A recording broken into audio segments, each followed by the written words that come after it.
हो जाते हैं. So you have approximately 92 days. You have approximately how many days बेटा? 92 days only. 92 days. And 92 days में तुम्हें 95+% लाना है. 95+% लाना है. That is your main goal and target. Is it achievable? Absolutely it is achievable. 3 महीना is more than achievable बेटा. 3 महीना is more than sufficient to achieve 95% marks. तो इस बात को याद रखो. ये मार्क्स आ सकते हैं इन 92 डेज आराम से, बट शर्त ये होगी कि आपको एक एडवाइस दे रहा हूं, बस मैं मात्र एक एडवाइस दे रहा हूं. मैं आपको ये नहीं बोलूंगा कि समय से उठो, ये करो, वो करो, फलाना करो, ढिमका करो. I don't care. I just care about one thing, that one single thing. एक इकलौती चीज जो तुम्हें करनी है, उसमें तुम्हारे टारगेट पूरा हो जाएगा. If you do that one single thing, देखो ऐसे तो बहुत सारे एफर्ट्स मानने पड़ेंगे, लेकिन अगर एक चीज तुमने करेक्ट कर ली ना, तो बाकी सारी चीजें ऑटोमेटिकली करेक्ट हो जाएंगी. एक चीज बिल्कुल करना है, और उसका वो क्या है, उसको सुन लो, and you will get your marks correct. जैसे तुम्हें चाहिए वैसे तुम्हें मिल जाएंगे. ठीक है, समझ लो इस बात को. और वो क्या है, that is practice as many questions you can. And by that what I mean, as many as questions का मतलब क्या है? As many as questions यानी कि जितने questions तुम्हें दिखे उतने questions करो सॉल्व. मैं तुम्हें एक छोटी सी चीज बताता हूं, मैं तुम्हें एक छोटी सी एक चीज बता रहा हूं, उससे तुम समझने की कोशिश करना. देखो बेटा, जब मेरा सीए का एंट्रेंस एग्जाम था ना, उसके 2 दिन बाद मेरा सीएस का एंट्रेंस एग्जाम था, 2 डेज बैक.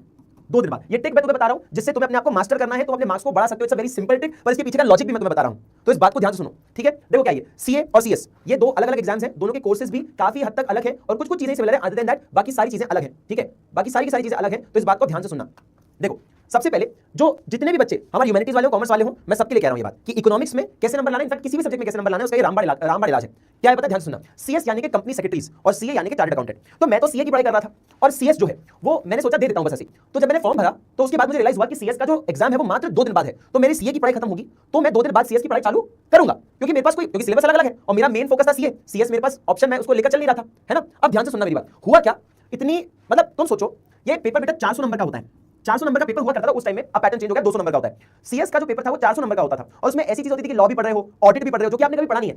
आपने कभी नहीं पढ़ा, तो लॉ ऑडिट 11वीं 12वीं में आप कहां पढ़ते हो ये चीजें. तो ये सब चीजें आपको यहां पर पढ़नी पड़ रही थी. 400 नंबर का पेपर होता था, और ऑल इंडिया रैंक जो है ना, कुछ 360 पर आ जाती थी. तो ये ऐसा नहीं है कि 95+% लिया इधर, या 93 98% आ गया यहां पर. ऐसा नहीं होता. यहां पर एआईआर 1 जो थी ना, वो 350 नंबर पर आ जाती थी. 350 355 360 ऐसे नंबर पर आ जाती थी. मतलब टफ होता है यहां पे आपको नंबर स्कोर करना. आप किसी सब्जेक्ट में फुल नहीं ला सकते, किसी सब्जेक्ट में फुल नहीं ला सकते. यहां पर 80 के आसपास, 70 के आसपास, 60 के आसपास, मतलब लिटरली सीए और सीएस के अंदर पता है क्या होता है. अगर मान लो 100 नंबर का पेपर है, और आपके पास ऐसे 8 सब्जेक्ट्स हैं. अगर आपके पास 8 सब्जेक्ट है, तो टोटल कितना हो गया, 800 मार्क्स का पेपर हो गया, है ना. 800 मार्क्स का पेपर हो गया. अब मान लो इन 800 मार्क्स में से किसी एक ग्रुप में, अगर तुम पूरे ग्रुप में फेल हो गए, जैसे मान लो 800 में से 400 तुम्हें पासिंग मार्क्स चाहिए, 400 तुम्हें पासिंग मार्क्स चाहिए, और तुम्हारे आगे 399, तो तुम फेल हो जाओगे, तुम्हें वापस पेपर देना पड़ेगा, है ना. हाफ नंबर जो होता है वो क्या होता है, पासिंग मार्क्स कहलाता है. तो अगर 400 तुम्हारे आ गए या उससे ज्यादा आ गए तो पास हो गए. 399 है तो फेल हो गए, तो दोबारा पेपर देना पड़ेगा. पर मान लो किसी सब्जेक्ट में अगर तुम्हारे 60 नंबर आ गए ना 100 में से, तो तुम्हें ये पेपर दोहराना नहीं पड़ेगा. मान लो इन 8 सब्जेक्ट में से एक पेपर में 60 नंबर आ गए या उससे ऊपर आ गए, तो तुम्हें अगली बार 7 ही पेपर देने, मतलब 700 नंबर का पेपर देना तुम्हें. तो 60 नंबर लाना मतलब, अगर तुम्हारे एक सब्जेक्ट में 60 नंबर आ गए, मतलब तुम उस सब्जेक्ट के मास्टर हो गए. अब तुम्हें दोबारा नहीं देना है, अब तुम्हें वो पेपर दोबारा नहीं देना है. तुम उस सब्जेक्ट में पास हो चुके हो. जिस सब्जेक्ट में फेल हुए सिर्फ वो वाले सब्जेक्ट दो. तो 60 नंबर की इतना वैल्यू है. सोच रहे हो, तुमने लोगों 60 नंबर बहुत आसान होते हैं बेटा. 12वीं में होते हैं, 11वीं में होते हैं, सीएस लेवल पर नहीं होते. वहां पे 60 नंबर लाना यानी कि 95 मार्क्स लाना होता है बोर्ड में. बोर्ड में 95 मार्क्स 100 में से 95 लाने के बराबर होता है. आप ये समझ लो. अब मेरी बात को ध्यान से सुनना. हुआ क्या, तो 2 दिन बाद मेरा सीएस का पेपर था. 360 पे ऑल इंडिया रैंक 1 आ जाती है. उस टाइम पे 360 पे ऑल इंडिया रैंक 1 आई थी. 315 320 पे ऑल इंडिया 50 आ जाती थी, एआईआर 50 तक आ जाती थी, है ना. उस टाइम की बात बता रहा हूं, पैटर्न बदल चुका है. 400 नहीं 200 नंबर का पेपर होता है, और अब रैंक नहीं देते वो लोग. पहले उस टाइम पे दिया करते थे. 315 320 पे ऑल इंडिया रैंक 50 थी. तुम सोचो मेरे कितने आए होंगे, तुम खुद अंदाजा लगाओ. अब फालतू की चीजें मत कर देना कि 350 सर, आपके तो 350. 2 दिन का समय था मेरे पास पढ़ने के लिए, मात्र थोड़ा रियलिस्टिक से मार्क्स बताना, थोड़े रियलिस्टिक से मार्क्स बताना. मुझे खुद सोचो कितने होंगे, थोड़ा रियलिस्टिक बताना. और 400 में से 200 नंबर चाहिए थे पास होने के लिए. 200 नंबर चाहिए थे पास होने के लिए. सर 250 150 100 नंबर है. 100 नंबर तो फेल हो जाता ना. 100 नंबर तो फेल हो जाता. ये पासिंग मार्क्स बेटा. पास होने के लिए मेरे को चाहिए 200 से ज्यादा है 200. तो पता कितना है मेरे, बहुत सारे लोग बोल रहे हैं 250 नंबर 260, कुछ लोगों ने बोला 316, कुछ लोग बोल रहे 300. I scored 295 out of 400, 295 out of 400. और ये मैंने 2 दिन में लेकर आए थे मार्क्स. और जो बच्चे 6 महीने 9 महीने से पढ़ रहे थे, उनके आए थे कितने, 215 225 235 232 209 ऐसे नंबर आ रहे थे. जो 6 महीने से पढ़ रहे थे, जो 6 महीने से पढ़ रहे थे, उनके ये नंबर थे. और मैं जो सीएस का पढ़ भी नहीं रहा था, उसके सिलेबस के बारे में मेरे को नहीं पता था. 2 दिन में आई स्कोर्ड 295. हाउ, कैसे कैसे कैसे? उसके पीछे का एक रीजन बताता हूं. जो ट्रिक मैं तुम्हें आज बता रहा हूं, ये सिर्फ ना ही 11th ना ही 12th पर किसी भी कॉम्पिटिटिव एग्जाम में तुम्हें बहुत फायदा देगा. ये कैसे होगा, ध्यान से सुनना. तुम जब मैं ट्रिक बताऊंगा ना तुम्हें, तो इसके पीछे का लॉजिक भी समझाऊंगा, है ना. तो लॉजिक जब समझ आएगा ना तुम्हें, तो तुम्हें पता चलेगा इसकी पावर क्या है, हैबिट की, इस ट्रिक की. मैंने क्या बोला, तुम्हें क्या करना है, solve as many as questions as possible. तुक्का इज परफेक्ट बेटा. तुक्के से नहीं आते 295. लगा के देख लेना भले, लगा के देख लेना. जब आपकी प्रोबेबिलिटी 4 में से हो जाती है ना, तो देयर इज नो ऑप्शन कि आप 295 ले आओ. आप कभी कोशिश कर लेना, आपने कभी कॉम्पिटिटिव एग्जाम दिया नहीं है, आप कभी तुक्का लगाकर देखना, आपको पता चलेगा क्या हालत होती है. ठीक है, तो क्या पॉइंट है, इस बात को जरा समझने की मेरी कोशिश करिएगा. तो ये जो हैबिट है ना, ये आपके मार्क्स को इंक्रीज कर देगा. अगले 90 दिन में आप 95% लेकर आओगे. क्या हुआ बेटा, ये मात्र 2 दिन में, इन 2 days I solve around 3000 questions. कितने, 3000 क्वेश्चन 2 दिन में. और एमसीक्यू क्वेश्चंस थे. तो मैं नंबर ऑफ क्वेश्चन ज्यादा सॉल्व कर पा रहा था, ऑब्जेक्टिव क्वेश्चन होते तो 3000 नहीं सॉल्व कर पाता। 3000 क्वेश्चंस मैंने 2 दिन में सॉल्व किए थे, इसलिए मेरे मार्क्स 295 थे। और जिन लोगों ने 6 महीने से पढ़ाई कर रहे हैं उन्हें 3000 भी सॉल्व नहीं किए थे, उन्हें सिर्फ 500 800 700 क्वेश्चन सॉल्व किए थे, इसलिए उनके 215 209 220 मार्क्स थे। मैंने 3000 क्वेश्चन सॉल्व किए थे 2 दिन में। इतनी मोटी मोटी 4 किताबें थी, इतनी मोटी मोटी 4 किताबें थी, एमसीक्यू क्वेश्चंस थे। हर 30 सेकंड 40 सेकंड 45 सेकंड में क्वेश्चन सॉल्व करता था और आगे बढ़ जाता था। अब तुम ध्यान से सुनना, मैंने क्या बोला, इस बात को ध्यान से सुनो। देखो क्या हुआ, तुम्हें मैं बताना चाह रहा हूं कि कैसे हेल्प करता है। जैसे मान लो अब मेरे को कोई सिलेबस तो पता नहीं था, ऑडिट मैंने कभी पढ़ा नहीं था, ऑडिट तो मैंने कभी पढ़ा नहीं था ना, ऑडिट क्या होता है मुझे पता ही नहीं था, लॉ क्या होता है मुझे थोड़ा बहुत सीए से पता था, पर जो बचे हुए एक्ट थे वो तो सीएस में आते थे, तो मुझे इतना आइडिया था नहीं। बहुत कुछ थोड़ा बहुत पार्ट रिलेट करता था, बाकी सब तो मेरे को आइडिया नहीं था। एक आध दो सब्जेक्ट ऐसे थे, 2-2.5 सब्जेक्ट ऐसे थे जिनके बारे में मुझे कुछ एबीसीडी नहीं मालूम थी। तो सब नंबर आए कहां से, देख तो नहीं रहे हो, मैं किसी दिन तुम्हें रिजल्ट भी दिखा दूंगा। इनफैक्ट तुम जरा ध्यान से सोचना मैंने किया क्या, उसके पीछे का लॉजिक बताता हूं। बेटा मैंने क्या किया, मैंने पहला जैसे वो बुक थी, वो बुक में 3000 क्वेश्चन क्या थे, ये पास्ट ईयर 15 साल के क्वेश्चन थे, लास्ट 15 साल के क्वेश्चन थे वो, है ना, लास्ट 15 साल के क्वेश्चन थे। ठीक है, अब ध्यान से सुनना क्या हुआ। तो मैंने पहला क्वेश्चन, दूसरा, तीसरा, चौथा, पांचवा, छठवां, सातवां, आठवां, नौवां, 10वां, 11वां, 12वां ऐसे करके उसमें लिस्ट होती है, लाइन से लगे होते हैं क्वेश्चन, आप प्रैक्टिस करते जाओ करते जाओ करते जाओ करते जाओ। ठीक है, भैया ने घूस दी होगी, वाह बेटा, सीएस में कहीं घूस नहीं होती है, लगा कर देख लेना, 500 की पत्ती दोगे वो आपको ब्लैकलिस्ट कर देंगे, सीए के सीएस कोर्स से हटा देंगे आपको, उनको फर्क नहीं पड़ता घूस से, कोई पास नहीं कर सकता आपको। कभी आपने देखा होगा सीए में कभी स्कैम नहीं होता, नीट में और इनमें हर जगह स्कैम होते हैं, सीए और सीएस में कभी स्कैम नहीं हुआ, आज तक पेपर में कभी नहीं हुआ। ठीक है, देखो क्या हुआ,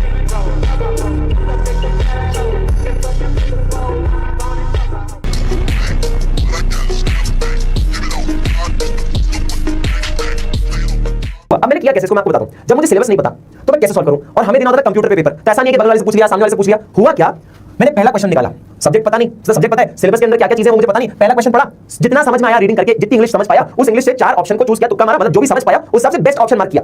पता चला भैया तुक्के से सही हो गया, है ना। अब सही हो गया तो आपको हल्का सा कांसेप्ट समझ आ गया, अच्छा क्वेश्चन ऐसा बोल रहा है तो आंसर क्या है। आपने कभी कभार नोटिस किया होगा कि जब आप एमसीक्यू क्वेश्चन पढ़ते हो, मैं आपको बोल रहा हूं तो रिलेट करने की कोशिश करना, शायद रिलेट कर पाओगे। जब तक आपको आंसर नहीं पता 4 ऑप्शन में, आपको क्वेश्चन टफ लगेगा, पर कोई अगर आपको बता दे कि option number B is the right answer, तो आपको क्वेश्चन समझ आ जाएगा। आंसर जानने के बाद क्वेश्चन का मतलब समझ आ जाता है। आपने शायद रियलाइज किया होगा, हाँ या ना, ऐसा होता ही नहीं होता यार, क्वेश्चन नहीं समझ आ रहा क्या ऑप्शन है, कुछ नहीं समझ आ रहा, किसी ने आंसर बता दिया, ऑप्शन बता, अच्छा इसका मतलब ये होता है, क्वेश्चन ये पूछ रहा था और मैं अब ये समझाऊं आंसर पता लगने के बाद। ऐसा होता है ना, होता है ना कई बार, रिलेटेबल है, यस और नो। तो यही हुआ, पहला ऑप्शन जितना इंग्लिश समझ पाई, इंग्लिश समझ कर जो ऑप्शन सही लगा टिक कर दिया, चेक किया, सही हुआ, बढ़िया भाई बढ़िया। अब प्रोबेबिलिटी क्या है, अगर आपने अभी सही किया है तो यानी कि आप एग्जाम में भी सही करोगे। बहुत रेयर ऐसा चांस है कि आपने अभी सही किया और वहां जाके कोई और ऑप्शन मार्क करा है, नहीं, आपका जितना नॉलेज है ना, आपने अभी जिस सेंस से मार्क किया ये वाला क्वेश्चन सही हुआ है, अगर ये सेम क्वेश्चन एग्जाम में आएगा तो आप वही आंसर मार्क करोगे, आपने यहां मार्क किया। अब मान लो दूसरा क्वेश्चन है, अब आपने को सिलेबस तो पता नहीं ना भाई, दूसरा क्वेश्चन किया गलत हो गया, गोला मार्क कर दिया मैंने, गलत हो गया तो गोला मार्क कर दिया, तीसरा किया गलत कर दिया, गोला मार्क कर दिया, चौथा सही हो गया तो याद है, पांचवा सही हो गया, छठवां गलत हो गया, सातवां गलत हो गया, आठवां गलत हो गया, नौवां गलत हो गया, 10वां सही हो गया, 11वां सही हो गया, 12वां गलत हो गया, 12वां गलत हो गया। अब ऐसे ही होगा जब आपको पता नहीं है सिलेबस, इतने गलत करोगे आप, इतने गलत करोगे, 12 क्वेश्चन में 4-5 क्वेश्चन आप सही कर पाओगे, बाकी सारे गलत रहेंगे। भैया ऐसा ही हुआ था मेरे साथ भी। अब हुआ पता है क्या, जब आप कंटीन्यूअसली आगे बढ़ते जाते हो ना, तो 75th क्वेश्चन जब आया ना बेटा, 75th क्वेश्चन जब आया ना, तो मैंने एक चीज नोटिस करी कि यार ये क्वेश्चन कहीं देखा सा लग रहा है, पढ़ा सा लग रहा है, ये क्वेश्चन कहीं देखा सा लग रहा है, पढ़ा सा लग रहा है, पता नहीं क्या देखा था। अबे ये क्वेश्चन तो सेकंड नंबर क्वेश्चन था, ये तो रिपीट हो गया, ये 2005 में आया था, ये 2010 में आया, ये क्वेश्चन तो रिपीट हो गया। अरे मैंने सेकंड क्वेश्चन का ऑप्शन नंबर ए मार्क किया था, जबकि इसका ऑप्शन नंबर तो सी था। लो भैया मुझे याद आ गया, तो अब ये गलती नहीं होगी यहाँ पे, अब ये गलती नहीं होगी यहाँ पे। अब क्या किया मैंने, यहाँ गलत था लेकिन यहाँ सही कर दिया, क्योंकि अब मुझे याद है कि मैंने क्या गलती करी थी वहां पे, क्वेश्चन मैंने दिमाग में रखा है अपने, हाँ या ना। सेम चीज हुई 92 वाले क्वेश्चन पे, मान लो, और 3rd क्वेश्चन सेम हो गया, इधर मैंने ये फलाना क्वेश्चन किया था लेकिन इसका आंसर कुछ और था, तो देखा मैंने पहले कर चुका है, लो भैया हो गया। अब मुझे पता है 115वां क्वेश्चन आया, फिर मुझे पता चला 115वां क्वेश्चन ये 75 वाला क्वेश्चन है और ये सेकंड वाला क्वेश्चन है, मतलब अभी तीसरी बार आ रहा है, 2005, 2010, 2015 में भी सेम वाला है। जब आप 200, 300, 400, 500, 600, 1000 पे पहुंच जाते हो ना, आपको लिटरली आंसर रट जाते हैं। आपको पता चलता है कि एक इंसान की क्षमता है कि वो वैरायटी ऑफ क्वेश्चन एक लिमिटेड क्वांटिटी में बना सकता है। अगर उसको नए क्वेश्चन लाने ना तो सिलेबस बढ़ाना पड़ेगा, जबकि आजकल हो क्या है, सिलेबस तो छोटा होते जाता है, सिलेबस छोटा होते जाता है। तो 3000 क्वेश्चन करने में पता क्या फायदा मिलता है, जो भी क्वेश्चन आप पेपर में देते हो ना, आप पेपर में हालत क्या दिखता है मेरी। अच्छा उसके ऊपर भी हुआ क्या, जब मैंने 3000 क्वेश्चन सॉल्व किए तो एग्जाम वाले दिन पता क्या हुआ, एग्जाम वाले दिन मैंने, जब मेरे पास 2-3 घंटे का समय था एग्जाम से पहले, तो मैं किताबें लेके गया था अपनी, और जो सर्कल मार्क वाले क्वेश्चन थे ना, सिर्फ उनको पढ़कर गया था। क्यों, जो सही है उनको पढ़कर कोई फायदा नहीं, क्योंकि मैं एग्जाम में भी सही करके आऊंगा, अगर मैंने यहां से किया तो। जो गलत किए उनको एक बार पढ़ जाओ, उससे होगा ये कि जो चीज मैंने गलती यहां करी है वो मुझे याद रहेगी, तो मैं एग्जाम में नहीं करूंगा। इस लॉजिक से मैंने 3000 क्वेश्चन किए और लिटरली पूरा पेपर मैंने ऐसा किया था, क्वेश्चन पढ़ा और मैं ऑप्शन ढूंढ रहा हूं, मेरे को ये नहीं देखना पड़ रहा है ऑप्शन नंबर 1 क्या 2 क्या 3 क्या 4 क्या, मेरे को लिटरली रट गया मेरे को लिटरली रट गया यार, इसका आंसर तो यही होता है कि इंक्रीज इन डिमांड होगा। इंक्रीज इन डिमांड को क्या कहते हैं, राइट वर्ड शिफ्ट कहते हैं। मैं राइट वर्ड शिफ्ट ढूंढ रहा हूं, उसमें कहां है जी, राइट वर्ड शिफ्ट दिया, लो भैया मार्क कर दो। And that is how you score 295 out of 400 in just 2 days, 2 दिन में, जो कि लोग 6 महीने में नहीं कर पा रहे। रट्टा नहीं मारा बेटा, प्रैक्टिस बोलते हैं इसको। प्रैक्टिस इतनी कर लेते हो ना तो आपको लगता है रट्टा ही पड़ गया, वो याद ही हो गया है आपको। नहीं होता जब आप क्या बोलते हैं, देखा होगा जो वर्कर्स होते हैं, अगर मान लो कोई शेफ है जो सब्जियां काटता है, वो स्टार्टिंग में धीरे-धीरे काटेगा, लेकिन उसकी रोज की आदत अगर रही है ना, तो बात करते करते हाँ हमारी मौसी जी है ना, वैसे वो मौसी जी है ना, वो भी ऐसे ही करती थी, हाँ सही बात है। अरे यार क्या बताएं, बिना अपना हाथ काटे वो चॉप कर लेगा सारी वेजिटेबल्स। प्रैक्टिस का ये फायदा है, रट्टा नहीं है ये।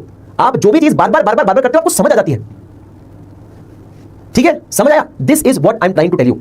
तुम बेटा लास्ट 10 साल के सैंपल पेपर कर लो, 350 क्वेश्चन यही हो जाएंगे। प्रैक्टिस पेपर कर लो, 350-400 क्वेश्चन ये हो जाएंगे। मजाल है कि उसमें से कोई क्वेश्चन ना बन जाए तुम्हें, मजाल है कि तुम्हारे 95+ परसेंट ना आ जाए, हो ही नहीं सकता, पर इतना करना पड़ेगा। 350 क्वेश्चन तुम्हें करने पड़ेंगे, कम से कम 10 साल जितने क्वेश्चन करने पड़ेंगे उतना कर लिया ना तो 95 आ जाएंगे। आओ तुम्हारे हाथ में, ठीक है, समझ आए? तो ये कोई भी कॉम्पिटिटिव एग्जाम हो, practice is the key, practice is the key, उसका कोई दूसरा उपाय नहीं है। आप इतने हैबिचुअल हो जाते हो ना, आपकी कोर मेमोरी ऐसी बन जाती है यार, ये तो मेरा रोज का काम है। अब सोचो ना, आपको बोला जा रहा है आंसर लिखने को और आप करके आए थे जीवन भर बस रीडिंग कर रहे थे, तो रीडिंग करने की प्रैक्टिस को आप राइटिंग करोगे एग्जाम में, मतलब बोल गया ना कि आपने गाने की प्रैक्टिस करी और आपको स्टेज पे जाके नचवा दिया, अरे ये तो प्रैक्टिस नहीं करके आए थे, तुम रीडिंग कर जाओ, रीडिंग कर जाओ, रीडिंग कर जाओ, एग्जाम में तो लिखने को बोल दिया, तो दोनों एक्टिविटी बहुत अलग है बेटा, दोनों स्किल बहुत अलग है। Practice what is going to happen in your exam, exam में तुम्हें क्वेश्चन दिखेगा, तुम्हें उसको लिखना पड़ेगा, उस चीज की प्रैक्टिस आज से करो, ये हैबिट बन जाएगी ना तो नहीं आ पा 95% कोई बड़ी बात नहीं, लिटरली बता कोई बड़ी बात नहीं। और मैं तुम्हें इसका लाइव एग्जांपल दे दूं, एक बच्चा 12th क्लास में प्री बोर्ड्स कब होते हैं, नवंबर दिसंबर के टाइम पे होते हैं, बोर्ड्स कब होते हैं, फरवरी में होते हैं, मात्र 3 महीने था उसके पास, 9 नंबर आए थे उसके 100 में से, मतलब 80 में से उसके 9 नंबर थे इकोनॉमिक्स में। बोर्ड्स में कितने नंबर आए उसके, मैंने 3 महीने उसको इतना स्क्रू ड्राइवर डाला, इतना उसको नोचा मैंने, इतना उसको कबूतर बनाया मैंने, 79 आए थे उसके 80 में से, मात्र 3 महीने 2.5 महीना मान लो 79। और एक ही चीज कर भाई, क्वेश्चन सॉल्व कर, गलत क्यों कर रहा है, देख कहां गलत कर रहा है, दूसरा क्वेश्चन कर, जब उसको याद हो गया ना बार बार खत्म, ठीक है, समझ आया? तो ये चीजें तुम्हें करना जरूरी है अपनी लाइफ में, and that is how you will achieve everything in life. सारी चीजें हो जाएंगी तुम्हें। अब तुम्हें इस टेक्निक के बारे में भी पता है और इसका लॉजिक भी पता है, हम कैसे डिटेक्ट कर पाते हैं कौन सा क्वेश्चन आने वाला है, हम इतने पेपर कर लेते हैं बेटा, हमें पता होता है क्या आने वाला है, तभी तो तुम हैकर बोलते हो, बहुत नॉर्मल चीज है, कोई बहुत बड़ी बात है नहीं है, ठीक है, बहुत नॉर्मल चीज है। और मैं जो तुम्हें क्वेश्चन बताऊंगा ना वही तुम एग्जाम में देखेंगे, उसका रीजन ये है, इतने क्वेश्चन कर लिए कि पता है क्या आने वाला है, ठीक है, ठीक है, समझ आया? चलो जी, अब चालू करें अपनी आज की क्लास और ये चैप्टर खत्म करते हैं, not a very big chapter, क्योंकि अब जो टॉपिक बचा हुआ है वो इतना सही है कि अपना अगले 30 40 45 मिनट में खत्म हो जाएगा, and then will end the class, ठीक है भैया? इस टेक्निक को कर लो इस्तेमाल, मैं बता रहा हूं ये सबसे रामबाण इलाका बोल रहा हूं, रामबाण तरीका है, इससे ऊपर कुछ नहीं भाई, सबसे बेस्ट चीज है, बस कंसिस्टेंट रहना, लगातार करते रहना, एक पेपर सॉल्व करके अपने आप को भारतीय मत समझ लेना, ये सबसे बड़ी गलती होगी। अच्छा, अब मैं तुम्हें एक चीज बताता हूं, तुम्हें याद हो तो मैंने तुम्हें degree of elasticity of demand बोला था।